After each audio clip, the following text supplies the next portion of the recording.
Friday Morning Serial here in Gulfport. We are working hard to get a few people that'll start, being regulars. And we appreciate, we have some, some of our regulars that for years were part of our Friday Morning Serial over in Biloxi. And so it's great to begin to build a new regular audience. And some of you know, we've already talked about this in other serials. We now have this other audience. That's why we go through all this work to set up more technology. So we have now people that are enjoying this, many of them up in Starkville. But some of you might know one of the things that we have now that has helped us kind of reboot Friday Morning Serial is a great grant from the National Academies of Science, Engineering, and Medicine to bring some students here and do design work down on the coast. So we have an architecture studio and two landscape architecture studios that are working on issues of resilience, on really looking at the front beach and how do we make the front beach both, look at ways to rethink the front beach and also to look at how do we then begin to envision this new blue economy that, that we're hearing a lot about. So that is part of the reason why we set up the camera is because we tell those students, and 8 o'clock is early for students. So we also record it so that we can tell them, okay, if you didn't get up at 8 o'clock, you can record it. So Kelsey sits here and hopefully somebody else who's watching us up on campus when we get time for a conversation, they like, chat in their questions. So, so we're in the Zoom age, even with Friday Morning Serial. Anyway, so it is so nice to have Anita Hill here. And I think probably all of us know her, at least know her name and know her writing, and it is always for me as I go through the paper, it's always nice to see the work that Anita does and have been doing for a long time to help, to help us understand what's going on. And today, obviously, we're really fortunate to get, some of the great work that she's done to really help us understand, one of the mysteries of our time. That's what happens when things go in the mysterious portal. What is this? It sounds like some kind of science fiction, right? You go in the portal and never come out again. Anyway, so with that, we'll turn the time over to Anita. Thank you.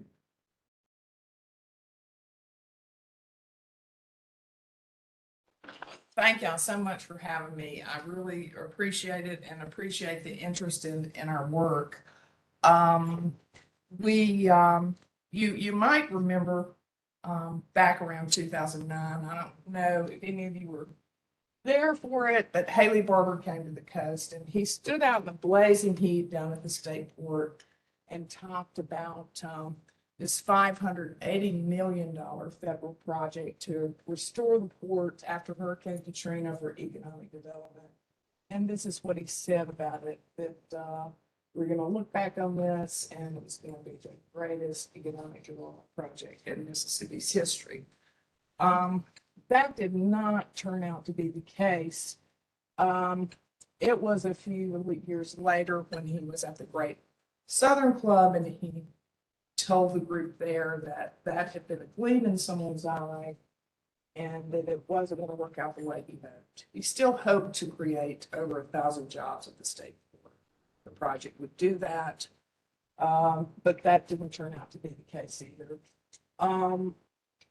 What we ended up with were 262 million jobs. There were 13 HUD allowed the port because they had to create these jobs or possibly face repaying this money or a good portion of it. HUD eventually allowed the port to count jobs at Island View Hotel because it's on port property. So 95% of the jobs that were created down there were low to moderate income jobs. They weren't the high paying port jobs that the state had envisioned.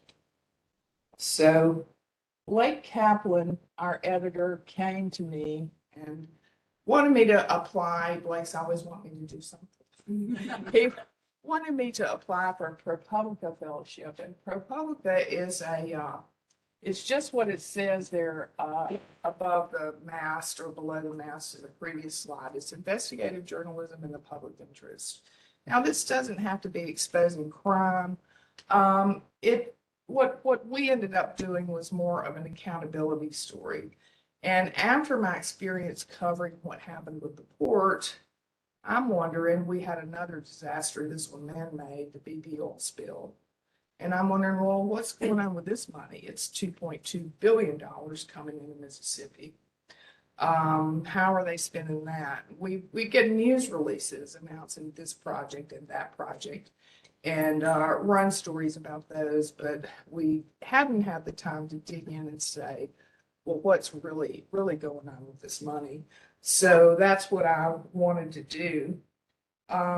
So I did get the fellowship with PubPublica, and it's a year long and started in January. PubPublica has the way they do that is they have a local news network, and they know local newsrooms have fewer resources these days. And so they try to help them get these kind of stories done, the bigger stories.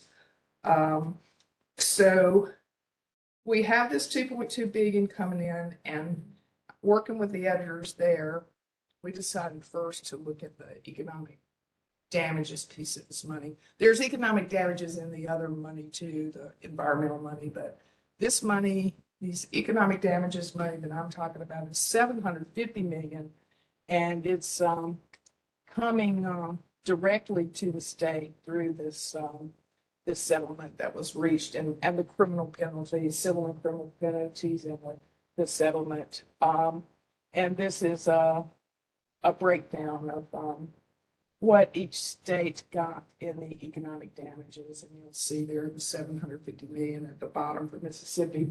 I was real surprised how much Florida had received, but they got a long coastline. So what it came down to, the legislature and business leaders talked about wanting to create transformation economic development with this money. They wanted to fund projects that were going to change the dynamic on the coast and create economic development that was going to really lift wages in the area and help the coast economically. So that's what they wanted to do, but there were different ideas about how it should be done. The business community advocated through Gulf Coast Business Council that they establish a nonprofit board that would manage the money, but the legislature wanted ultimately to control how the money was spent. They said, we're the ones that are elected, we have to answer to the voters, we should control this. As a kind of a compromise, the legislators told me they created the Gulf Coast Restoration Fund Advisory Board. And these are business leaders on the coast who are going to tell them how to spend this money. Another thing about the money was the rest of the state, there was a big argument over should everybody in the state get some of this money. Well, the coast managed to prevail there and say, look, this oil spill damaged us, not North Mississippi. We should be able to keep the money. The legislature let the coast keep 75% of. Now that was 75% that hadn't already been spent before this bill passed in 2018, because there was some spending going on with the early money that came in. So, and some of it did get spent on the coast. So what we ended up with basically is $30 million a year through 2032, plus the initial pot of money that was already there. It totaled around $450 million that the coast is receiving. So they set up this advisory board, and the way this works is that MDA, the Mississippi Development Authority, administers the program. They take projects and they score them, and there are 15 criteria for the score. So, and you can get 5 points on each one, and so your score, that's what your score can add up to. Say 5 points. Your score can then add up to a larger total, but this project here is one that scored only a 7. That was a public safety complex at Bay St. Louis. Well, the advisory board looks at all these projects, and they have a lot of backup documentation to consider too, and they try to consider the return on investment and those sorts of things. This was not one they recommended, but it has been funded. So this is how that works. The advisory board and MDA ultimately can make recommendations to the legislature, but then they decide what they're going to fund. And this is the first year, how the funding broke down. They funded a total of 26 projects, 14, the board recommended 11, didn't even have applications. That was another thing. Everybody's supposed to go through a portal and put in applications for these projects. That's part of the law. But not everybody did that. So what happens is that some people just go directly to the legislature for their money. They know the legislators, or in a lot of cases, the cities, they're used to asking legislators for money. So that's what they did, and they got this funded.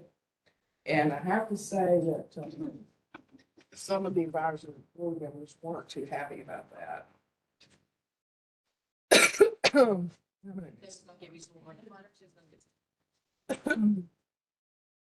What they wound up doing was spreading the legislature in many cases, and they acknowledge this, spread money around their districts.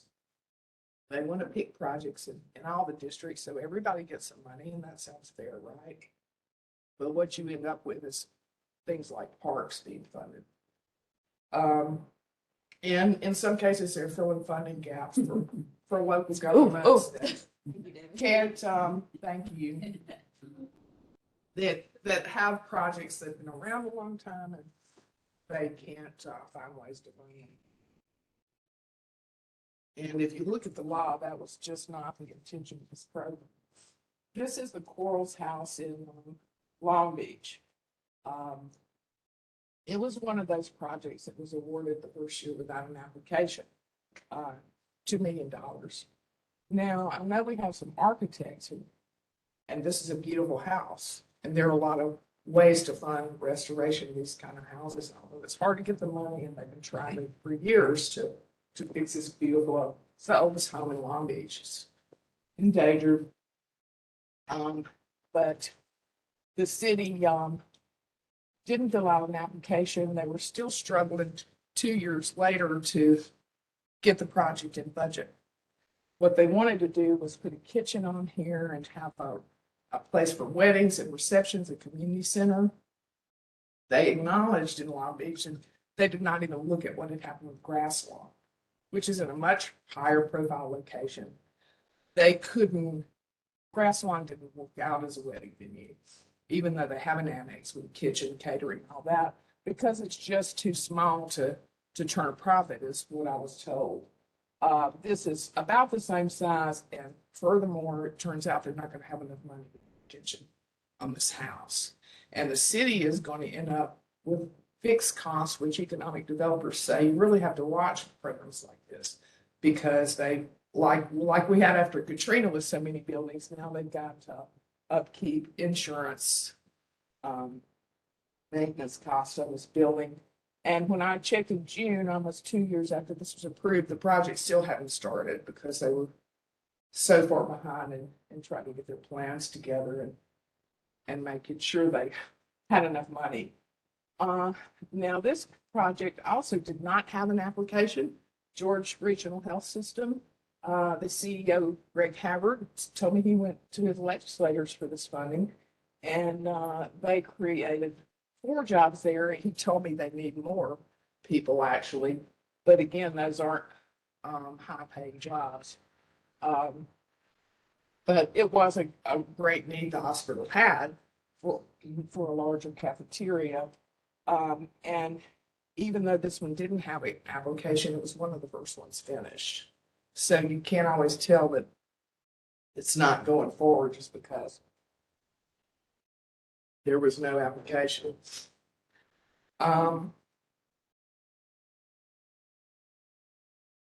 When I was at the legislature, that was a very strange place for me to be.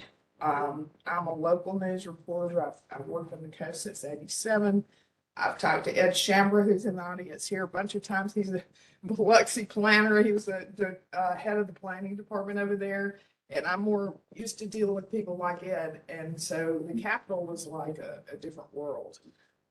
So I really appreciated the legislators who talked with me. Manley Barton, I felt was very direct and straightforward about this fund and what they were doing. John Reed, Scott Delano, Bryce Wiggins, they all spent time educating me about how the sausage gets made there, Jackson.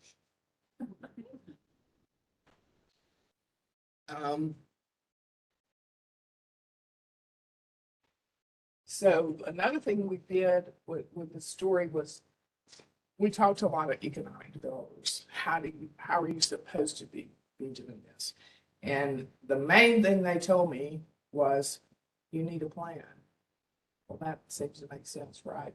Well, the legislature acknowledged they didn't really have any set economic development plan they were following to decide what to fund here. You know, what do you want to accomplish? What does the coast really need? There's a lot of information out there about that, a lot of sessions held and a lot of studies. But to even now, after the story's published, I haven't heard any talk of, well, we need to regroup here and see what it is we really want to accomplish with this limited amount of money in a state where historically we have the lowest median household income in the nation. So I looked at, well, how could you do it differently? And this is the Florida Triumph Fund. They are the only other Gulf state that, to Mississippi's credit, we did decide to try to do economic development with the economic damages. Louisiana, Alabama just filled budget holes with their money. They didn't do the economic development program. But Florida did, and they got out ahead of everyone else. This program was in place by the time the legislature in 2018 passed our program. So some of the argument was we should follow this model. And they have Triumph Gulf Coast is a nonprofit board. They have a professional staff.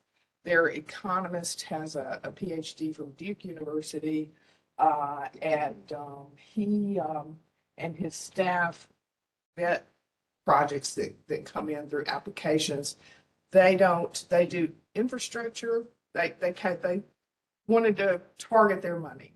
So they're doing infrastructure, public infrastructure, and workforce development. And we looked at the infrastructure portion of their funding, and they require that a project, if it's going to be funded, it must create jobs.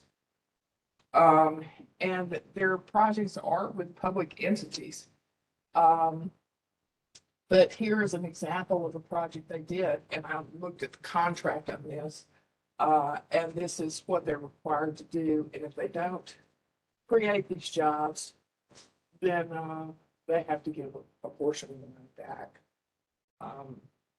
Now in Mississippi, there is very little job creation going on with the Gulf Coast Fund because MDA tells me they can't hold government to creating jobs that private entities will eventually have to come in and create. And this Gaucher Town Center is a real good example here. The town center, the legislature funded. And this was the old Singing River Mall, you recognize. They tried to get a developer in there. Walmart at one time was a possibility, but they weren't able to get a developer in there. So the city bought the property, trying to redevelop it now, and they received. I think they spent $5 million on the property, and they got $3.5 million from the legislature for this project, which I don't know if it's gone forward. It was in litigation last checked on it lately. But there are a lot of these downtown improvement projects going with this money. Diamond Head Commercial District has one. Now they have a master plan. They've had it for a long time. They're thinking they're going to create 500 jobs at their commercial district over that amount, but there are no job guarantees in the grant agreement for that project either. So here are the performance metrics we looked at for these projects, and that's how it breaks down. The private projects, and there are not that most of the projects are public projects, but there are 26 jobs in there. That's the cost so far. And that's what Good Jobs First, which is a nonprofit national organization, suggests you go for 35,000 a job for government projects, they said. So that's what the performance metrics look like. Now, you know, the legislators will tell you, and economic developers will tell you that there is some benefit to the kind of community development projects that are being done with this money. The downtowns that are being improved. The hope is that's going to draw more residents and and create more jobs, but it's speculative. So we don't really know how it's going to work out. And I know all of you are, well, some of you won't remember, you're too young, but back in the 70s, there was a big urban renewal, and they shut streets down in downtowns all over this country and created walkable pedestrian malls, they called them, I guess. And we have one in Biloxi at Beaumarchais, and those didn't work out. So I wonder if this is the latest fad, is it to bring people downtown kind of thing, but we'll see how it goes. We do have some real successful downtowns where there's a mix of commerce and housing that seems to work real well in Ocean Springs and Bay St. Louis. Trying to bring that to Gulfport and Biloxi. We'll see how it goes. But again, we don't know how this will work out. This is more about what's been spent, and this would have been through this past legislative session. So that's how it all shakes down, and just gonna leave that up there for a minute and see what I've forgotten to cover here. Well, you know, one of the hopes for this project personally was that the public officials would look at what they're doing and maybe, as Philip Gunn, the House Speaker, told me, he was willing to make some tweaks to the program. If need be, and they could do that.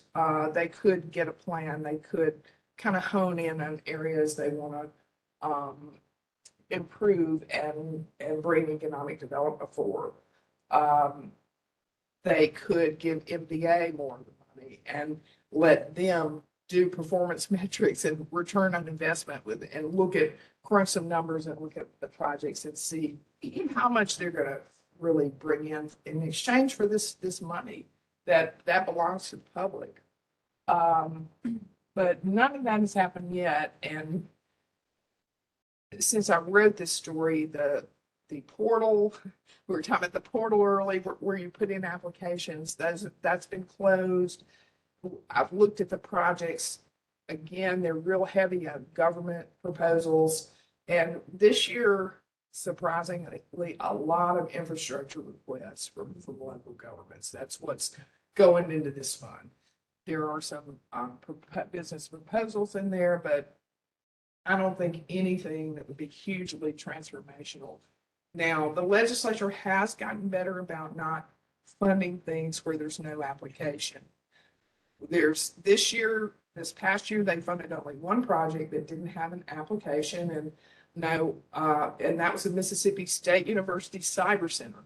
That project has not had one application yet, and they've gotten 3 rounds of funding for $18 million.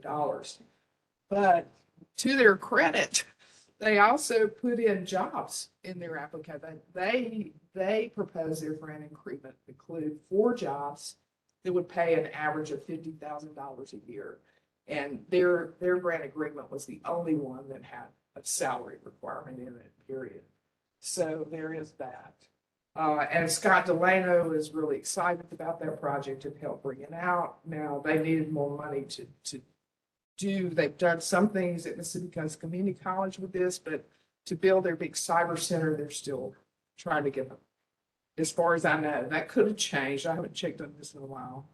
So that's what I've been doing, and now have kind of moved over to look at restoration projects. That's where the bulk of the $2.2 billion is going. Reading a lot lately about oysters. So that's kind of it. I'm happy to answer any questions. This is kind of the bottom line quote of what I was talking about with the infrastructure and community development projects.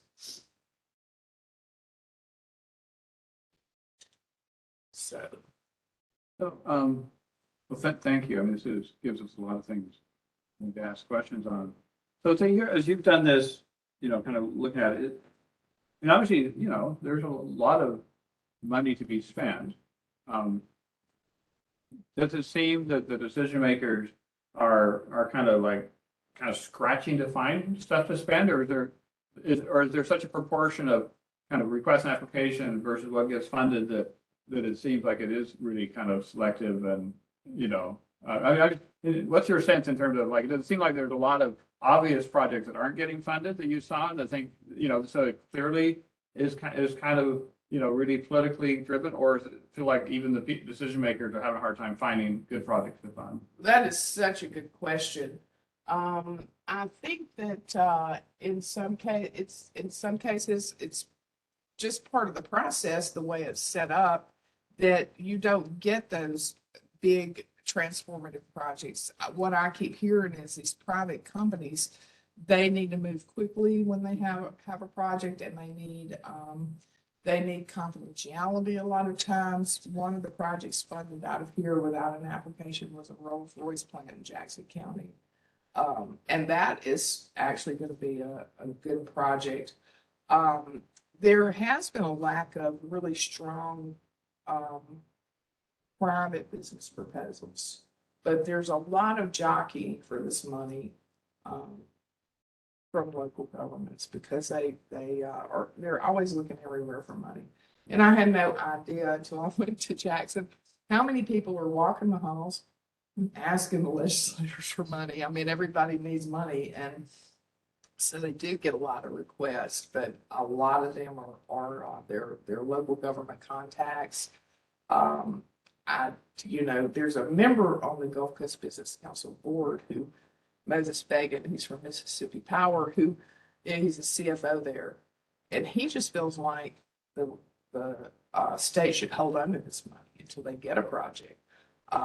And there's also a desire from some to have a self-perpetuating fund that would where you would create a revolving loan fund and keep money coming into it, keep interest there. But the state's not real good about holding on to trust funds. They spent all the tobacco money that was supposed to be one of those kind of funds, and the legislature needed the money, and they took it. They spend it every year now. It's my understanding. So, but I think that part of the problem is the way the program's set up, and the way it takes so long from application to approval. The portal closes out in around September. Then the advisory board gets to work reviewing the proposals. They give them to MDA, and MDA gives the legislature a report before their session starts in January. So it's not until the next spring that everyone finds out who's going to get the money. Anita, is there any kind of clause that says that to prevent the legislators from taking the money out of that fund and using it for their own benefit in their community? Does it have to be used? Is it a specific BP Restore Fund? Or? It's a specific fund. It has to be spent in the 6 South Mississippi counties. So it has to stay up here the way that is now. And also has to meet one of those 15 criteria, but they're so broad, as one economic said, you could fit most anything in one of these 15 areas. And there's nothing that would stop the legislature also from coming back and saying, wait, we're not gonna do this anymore. We're gonna change the law. And that's a fear that if you start tinkering with the law itself, that South Mississippi could end up losing the money. Apparently, there's an attitude in the rest of the state that we have all this money down here. It's what the legislators tell me, because of the casinos. And so it's like, well, you already got all this money, or you've got this fund now, you don't need bond money, because a lot of public projects get funded through bonds, state bonds. But one legislator said we were getting less bond money because we have this money. But I don't know if that's true. I have not really thoroughly researched that. Bond bills are over 1,000 pages. From what I understand, there's some frustration with the board that recommends the projects to what it's actually funded by the approved by the legislator. Did you look at the correlation at all between what's being recommended versus what's being funded? Because from what I understand, what's being recommended are more in line with what we all probably thought should be funded. But did you talk to that board or? Right. I had interviews with them. Some of them were pretty upset about what's been funded, and we had a slide earlier. I think it was, I'm really awful at remembering numbers, but of the 26 projects the legislature approved the first year, only 14 of those were recommended by. The other thing is that the board doesn't recommend funding amounts. They just say fund these, and so the amount of money is a lot larger than the amount they're going to spend. The legislature has to decide, okay, we'll fund these, but and they have to decide how much money each one would get. But yes, the board had gotten frustrated. One board member kept trying to find out where are these projects coming from that aren't going through the portal and the application process, and said they never could get an answer to that question. And just being on the side of an organization that's put in an application to not get funded, even at the height of COVID, like you don't fund a multi-specialty center for a hospital that brings in very specific jobs, so it doesn't leave and go to other areas. Then what would you fund? You know, I mean, that was kind of frustrating for us, but I do think since then we've gotten some, but not though.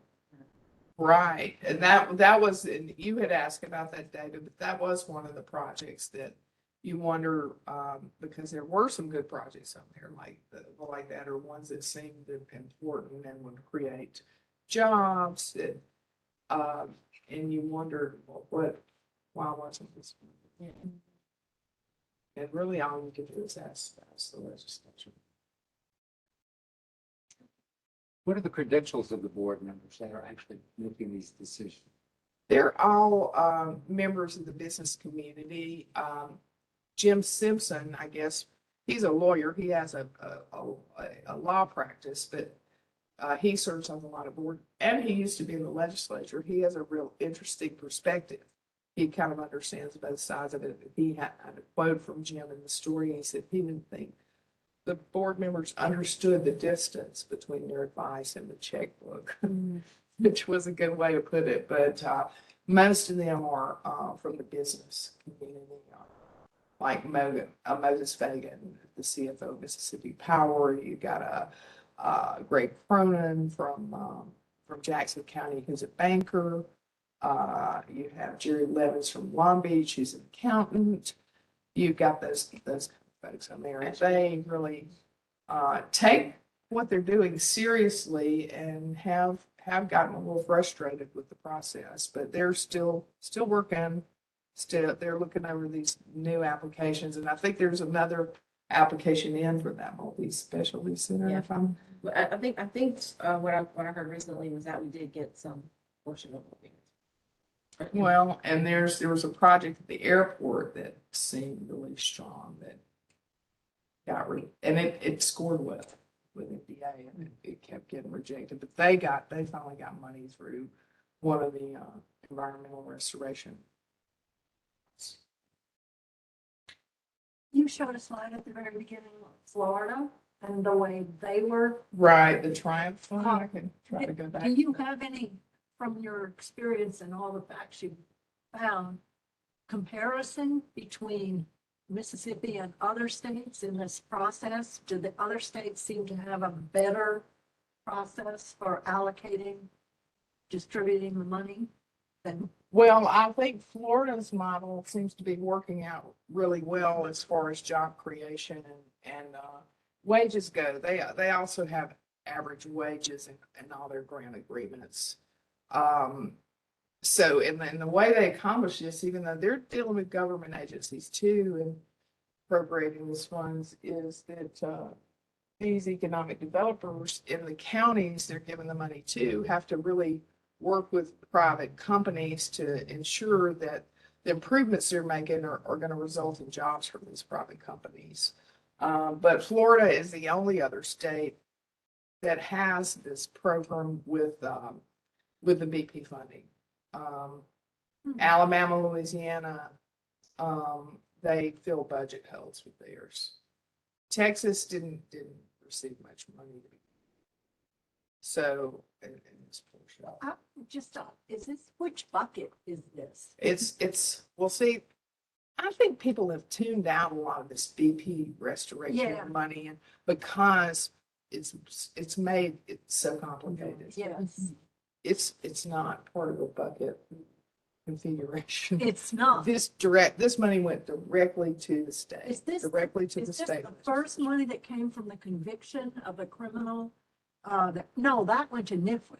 That was the National Foundation. Well, Yeah, right. it went, you know, the restoration money is going through NIFWIF, NERDA, and Restore. And so Restore has buckets. Yes, but NERDA is restored. No, I mean, basically, no. the NIFWIF is kind of like it's separate. That NERDA is separate as well. And the Restore buckets are separate. NERDA is not under Restore. Not under, over. I'll show you a flow chart if you Yeah, I've want to see seen that. I mean, I'm one of the ones that tuned out. I saw it so many times. I saw Well, it in it the bothers me because I think that I haven't figured it out. I'm a communicator. There's got to be a better way to communicate this to people so they don't shut down and go, okay, it's okay. Well, and also Mississippi only has one trustee, and it's the only state with only one trustee.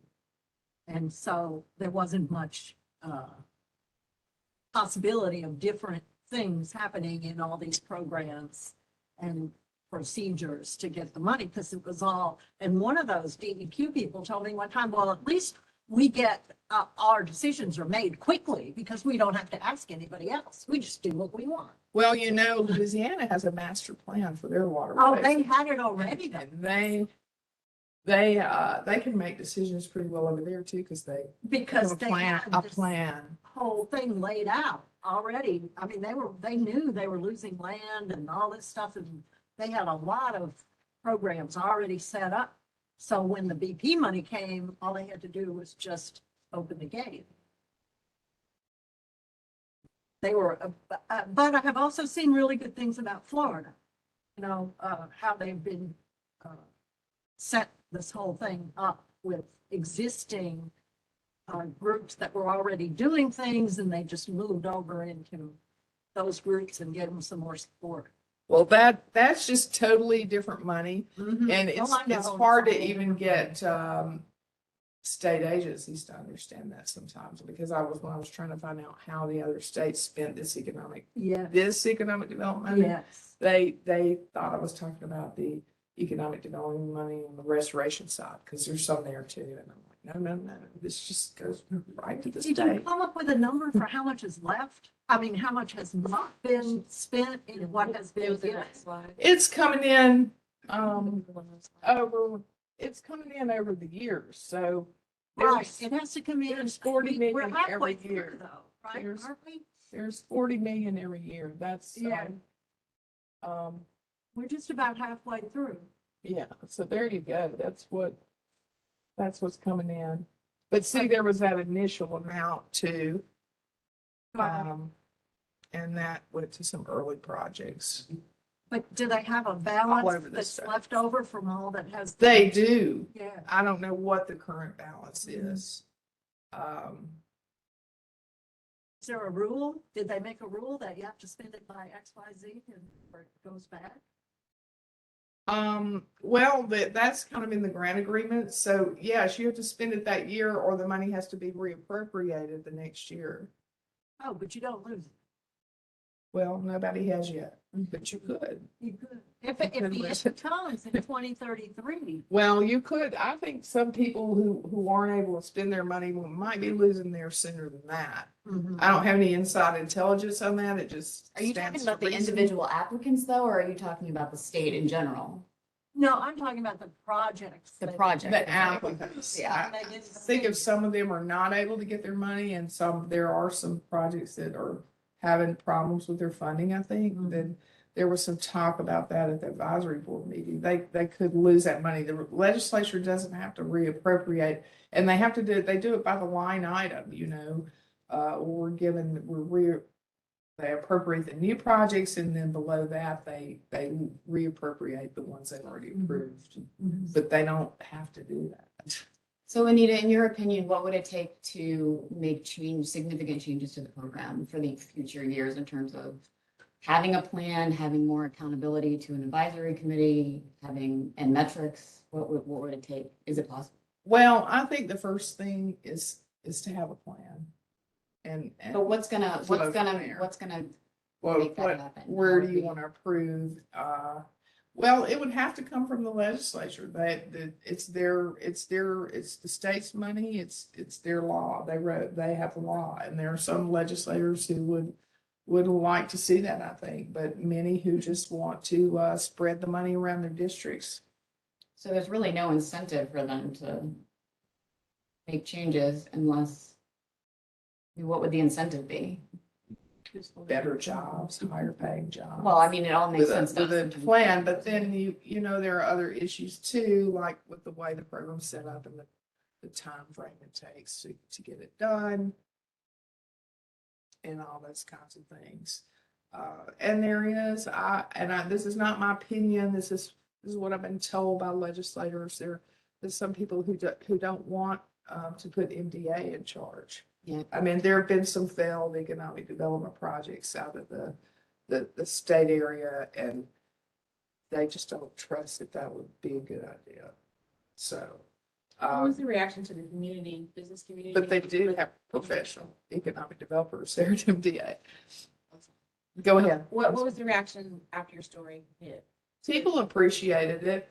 The legislators, the board, that entity, did they feel like they were being called out? Like, did they contact you, need this right, not right? You know what I mean? Like, Well, Some of the no, different none of the legislators contacted me. One of them told me he thought I did a good job. Another one said, he did call me and said, I don't think we had any, projects without applications that were approved. I said, well, go check the cyber center. I don't think they have one,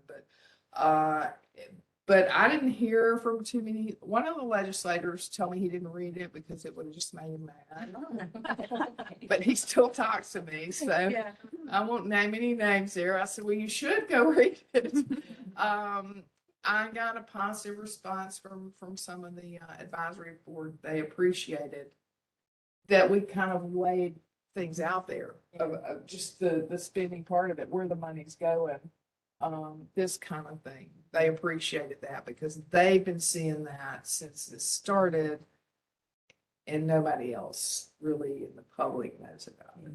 What about the community? Has at large? broken it down and Like the residents and anybody contact you and say thank you? yes, I got emails Okay. thanking me for doing it. They appreciated that we had taken the time to look into this.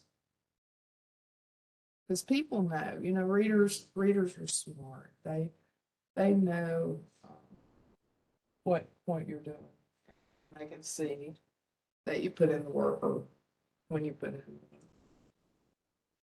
in. Those 15 points that the advisory board has, Who made that up and what does that look like, those criteria? It's all in the law.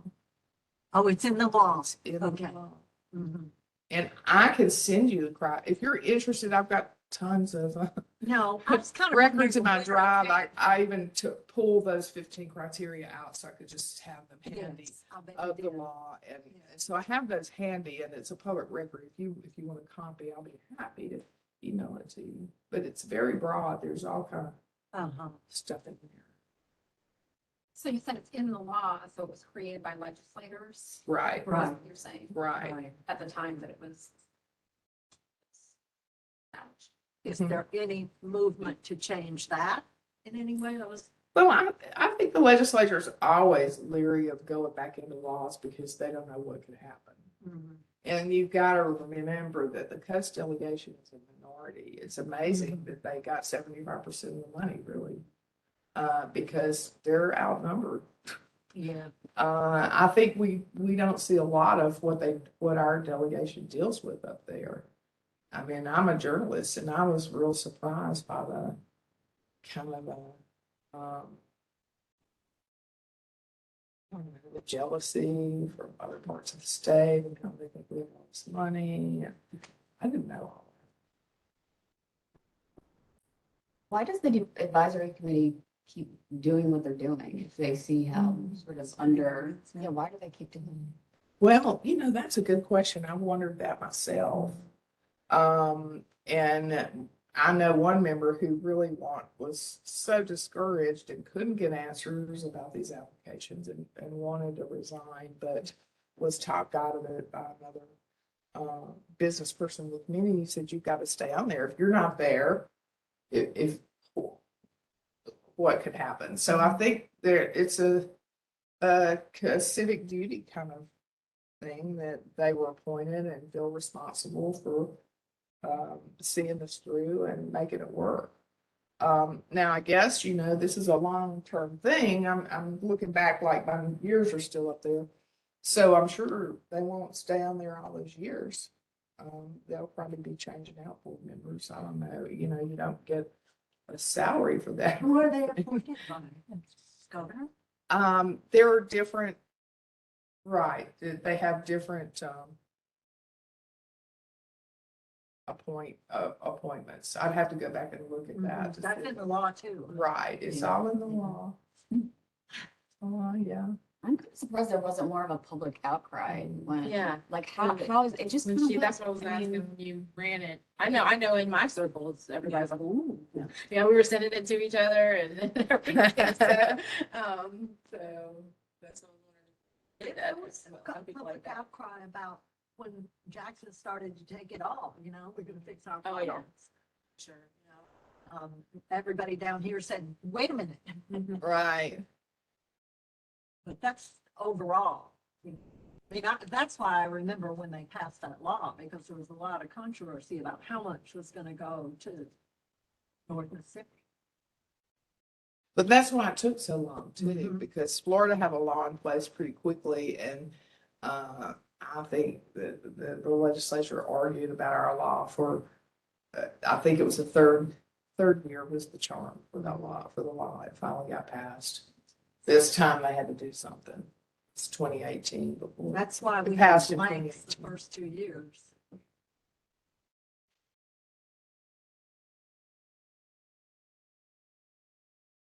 Any questions from the folks online? Okay, well, you've given us so much to think about, so much to, kind of annoy us with. And thank everyone, and if you got here late for cereal, there's still cereal, and I think Kelsey's also putting people to work to like. Need to go rainbow that we're off. Anyway, so thank you so much. Hold on, Bob.